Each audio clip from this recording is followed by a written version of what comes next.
United Democratic Party leader, UDP leader Usainu Dabo's recent call for coalition with parties outside the ruling National People's Party alliance, describing it as an expression of frustration. When I heard this, I recall Esrahule saying, when someone is frustrated, the person split, he is frustrated. That is why he said that. President Barrow remarks. Speaking at his residence in Mankamankunda during a meeting with the residents from Fonyi, President Barrow added that in 2021, I knocked him, that's Usain Dabo, in 2021, I knocked him and he fell down. But this time, when I knock him, he will not come back.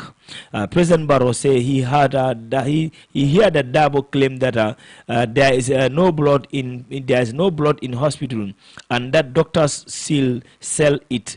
In response, the president explained that blood is donated and not imported from Europe, and suggested that Dabo should ask his supporters to donate blood or to make it more readily available. Let him tell his supporters to donate blood at hospital, then would make it easier, he said. With Gambia's presidential election set for December 2026, political tensions are already intensified as rival leaders are asking shape words ahead of the polls. Watch this space.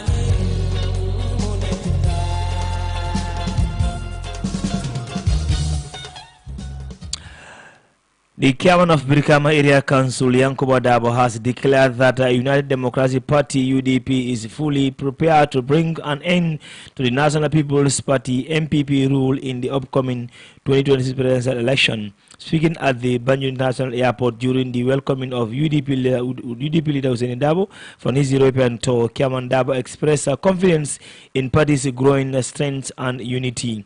We remain very confident, and the numbers you see today prove that UDP is far more solid and stronger today than it has ever been before. We are fully ready for 2026, and we are going to effect change, he also said.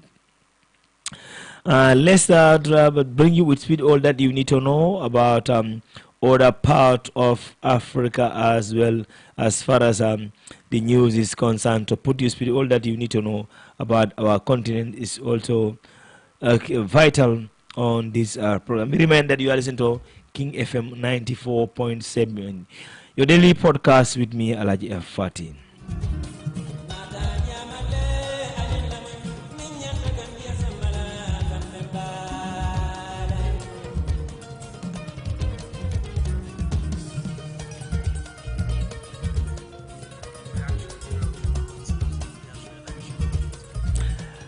So let's go to Cameroon, where reactions are growing as the current president Paul Biya has been declared as the winner for the Cameroonian election. So details on that will be on the balloon.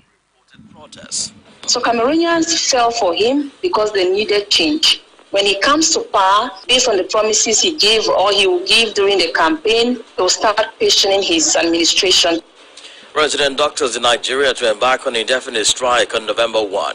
This is the first time NAD is declaring a total action after 3 years. The last time we had a strike that lasted more than 48 hours was 3 years ago. And Senegalese government says it plans to lower electricity and petroleum product costs. Please stay tuned for details of the stories and more.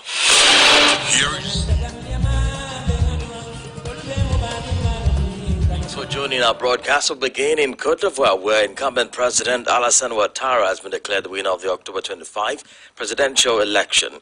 According to the Independent Electoral Commission (CI), President Ouattara secured just over 89% of the votes.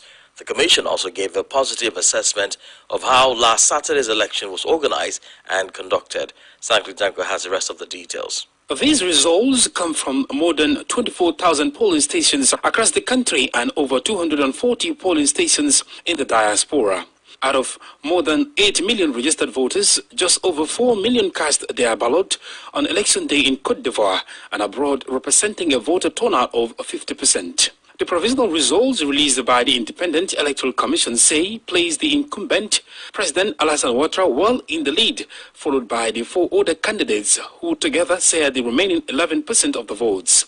Coulibaly Koebat is the president of the Independent Electoral Commission. Monsieur Alassane Ouattara, 89,77%. Alassane Ouattara obtains 89.77% of the votes, followed by Simone Gbagbo with 2.42%, Lago Adouayaret with 1.15%, Jean-Louis Bion with 3.09%, and Don Melo Sene Awa Jacob with 1.97%. Ouattara was provisionally declared elected in the first round. Au premier tour, Monsieur Alassane Ouattara. The Electoral Commission also expressed dissatisfaction with the overall conduct of the election, despite what it described as minor incidents of violence recorded in some areas, which did not undermine the credibility of the vote. Again, Coulibaly Koebat speaks. La Commission électorale indépendante a constaté. The Independent Electoral Commission reported isolated incidents of violence, property damage, serious injuries, and some loss of life. However, these marginal and quickly contained acts did not undermine the general will or the integrity of the October 25, 2025 election. Du 25 octobre 2025. In the coming days, the Constitutional Council will review the results of this election before confirming or overturning those announced by the Independent Electoral Commission. The candidates have 7 days to appeal to the Constitutional Council to challenge the results declared by the Electoral Commission. Sankli Jango Father reports staying in Côte d'Ivoire, this time for an analysis of key figures from the presidential election. President Ouattara was declared the winner with more than 89% of the votes, according to the provisional results, which also indicates that voter turnout fell from 53.9% in 2020 to 50.10% this year. Well, here is independent political analyst. On pourrait dire un score qui était tout à fait. The outcome was predictable, largely due to President Ouattara's efforts to tightly control the electoral process. The rules were largely managed, and among the opposition, apart from figures like Simone Gbagbo and Jean-Louis Bion, the other candidates lacked significant influence. The results reflect this, as all opposition participants combined garnered less than 10% of the votes.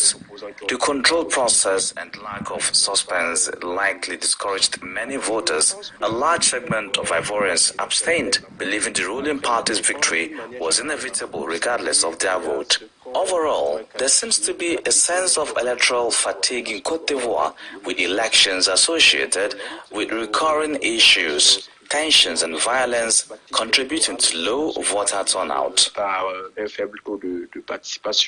Wendy Hevel Akande, an independent political analyst.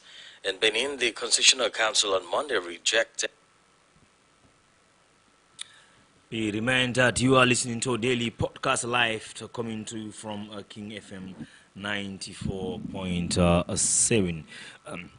Those are the roundup that we have for you in our continent. Let's go to Benin and see what's happening there as well. The court's decision means that the party of former President Thomas Boniayi will not participate in the 2026 presidential election. The court thus confirmed the invalidation of the 2 candidates from the Democrats Party. In its ruling, the court found that the provisional list drawn up by the Electoral Commission had not violated either the Constitution or the Electoral Code.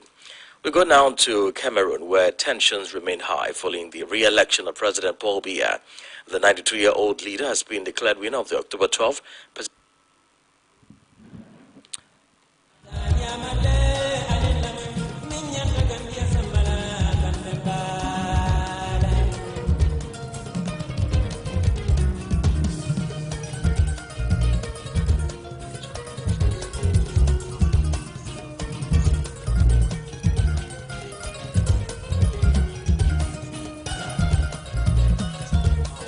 making him one of the world's longest-serving leaders.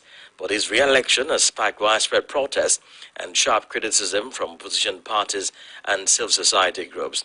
Major cities including Yaoundé, Douala and Garoua have seen demonstrations, road blockades and clashes between protesters and security forces.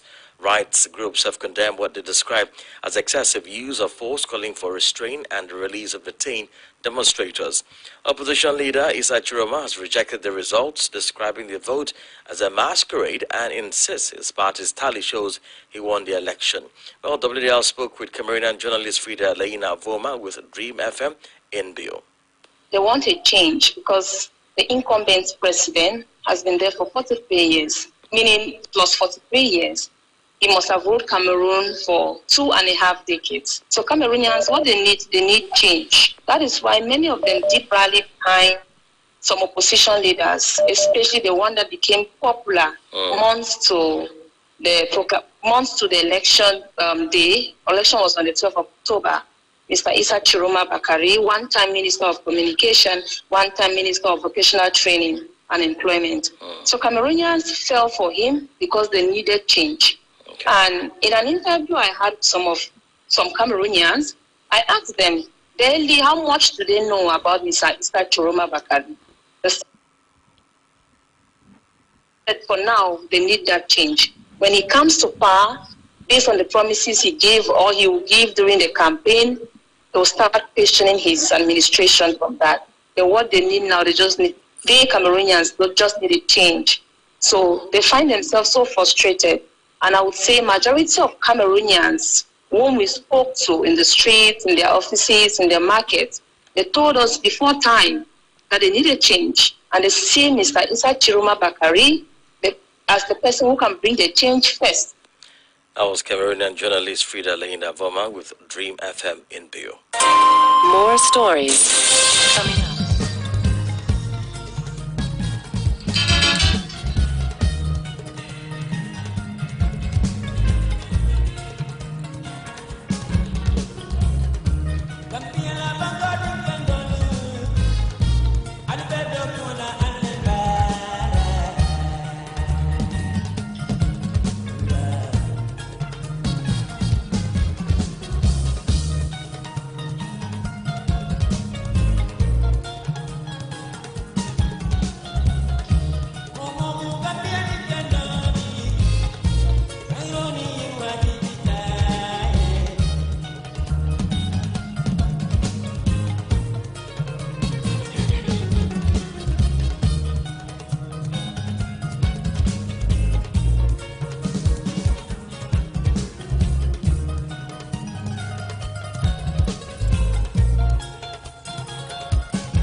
Welcome back to the daily podcast live on King FM 94.7. Madagascar's new military-led government, which seized power earlier this month, has named a cabinet composed of mainly of civilian ministers, including some cities, some cities of our state President Andrea Rjoga's team as well. The appointment comes as the military consolidate control aim ongoing economic challenges, political divisions, and a critical shortage of power and water. Colonel Michael, who was sworn in as an interim president after the country president flew the country following weeks of youth-led protest, will oversee the cabinet effort to establish the island and nation. Nigerian resident doctors have announced plans to embark on a inflated nationwide strike against starting November 1st. The medicines accuse the government of failing to address long-standing issues in the health sector. The Nigerian Association of Resident Doctors says the federal government owe its members over 35 million naira, approximately $22 million in unpaid allowances, and has ignored a 19-point demand tabled by the union as well. So that is the current situation in Nigeria. A small plane traveling from Kenya's coastal town of Dinaini to the Masia Mara National Park cracked early Tuesday with 12 people on board, feared that, according to the Kenyan Civil Aviation Authorities, has confirmed that as well. And former government President Yajem, who ruled the country for 22 years before being forced into exile in 2017, has announced plans to return next month. Thousands of supporters are gathered in his home village, Kanilai, to hear the announcement delivered via an audio message. Jammeh claimed his deal with ECOWAS allow him to stay abroad for 6 months before returning to the country, before returning to contest a new election. A period he says has now stretched into 9 years. And still, Namibia president also has removed Nanatan Ita from his role as the deputy prime minister and minister of interior, minister of industry, mines and energy as well. So those are the latest roundup in our continent. And be reminded you are listening to Daily Podcast Live coming to from studio here at King FM. So those were the stuff that let's take today's major news headlines. In Africa, protests have intensified in North Cameroon following the recent presidential election as opposition's supporters clash with the security forces. Internet access remains heavily distributed, making it difficult to report on the ongoing events.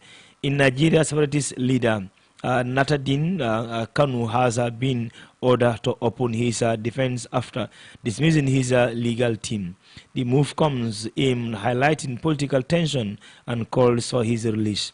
Ghana is mourning the passing of former First Lady Nana Kanudu Ayunia Ruali, who died at the age of 76. So those were the top stories in Africa. And be reminded you are listening to the Daily Podcast Live coming to from our news roundup as well. So let's take a short break and we'll be back with you.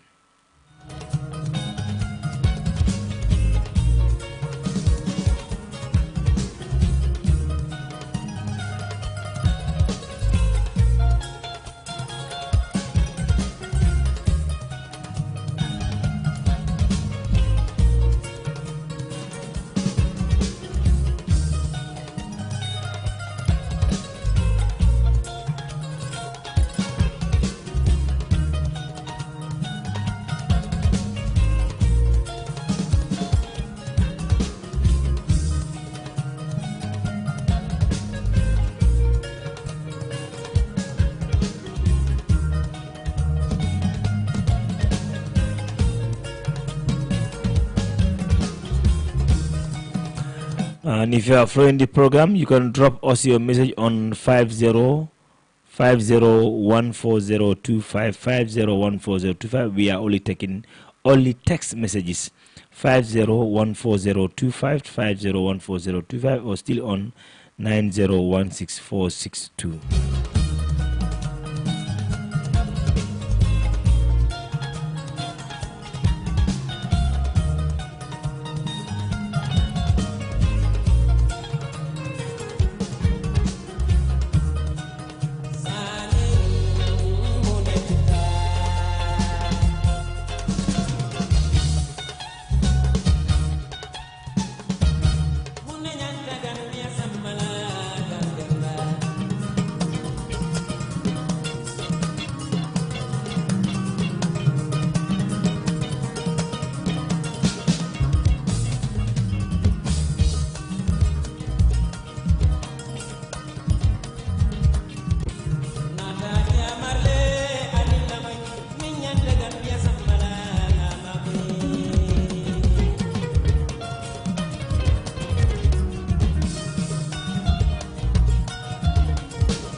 Further extending his decades-long rule amid political tension and disputed results. Opposition candidate Isachi Roma claims he is the rightful winner. For the latest developments, here's our correspondent, Moki.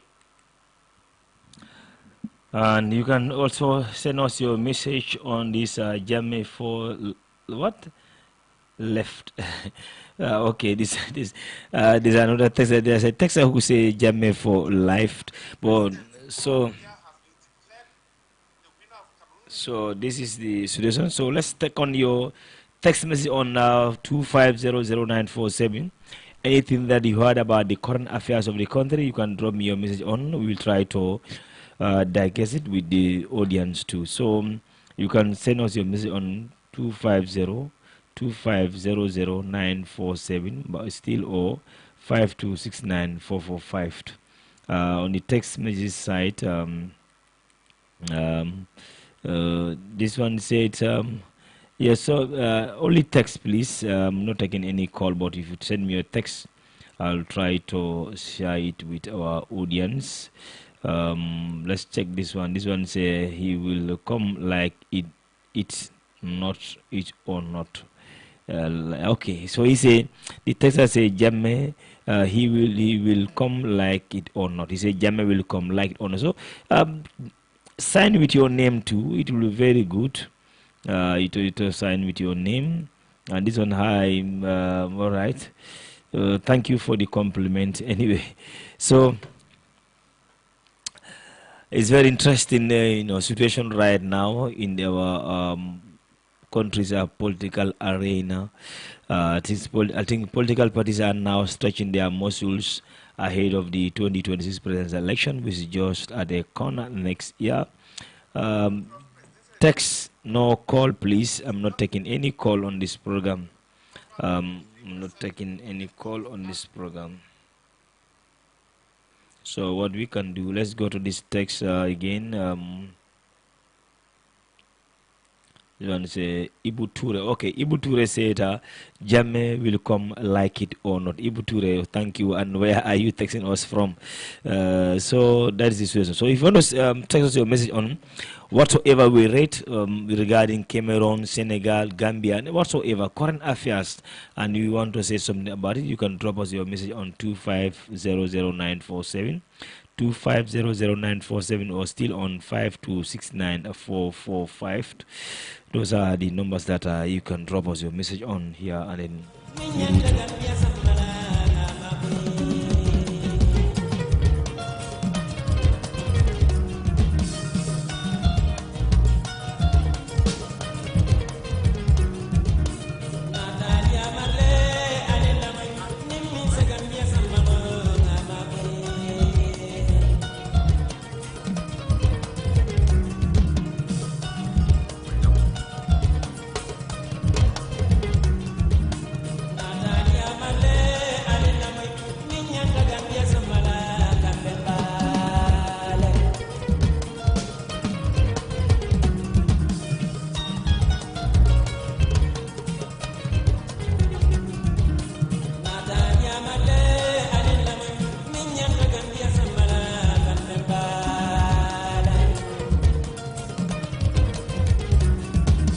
all right, let's go to Cameroon because of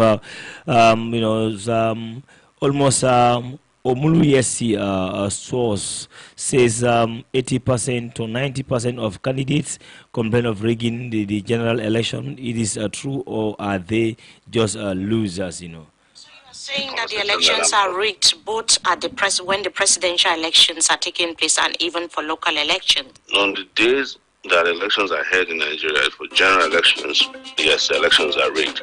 And that is why Nigerian elections are the most contentious in terms of litigation. I don't know anywhere in the world where you go into an election and almost 80 to 90% of candidates go back to court to say, look, I was rigged out of the election. Just 2 local representatives after 30 years of activism. But it says those who won fair and square, the rest of the election is rigged. But other opposition leaders in Nigeria are also occupying seats. How are they doing it? Good question.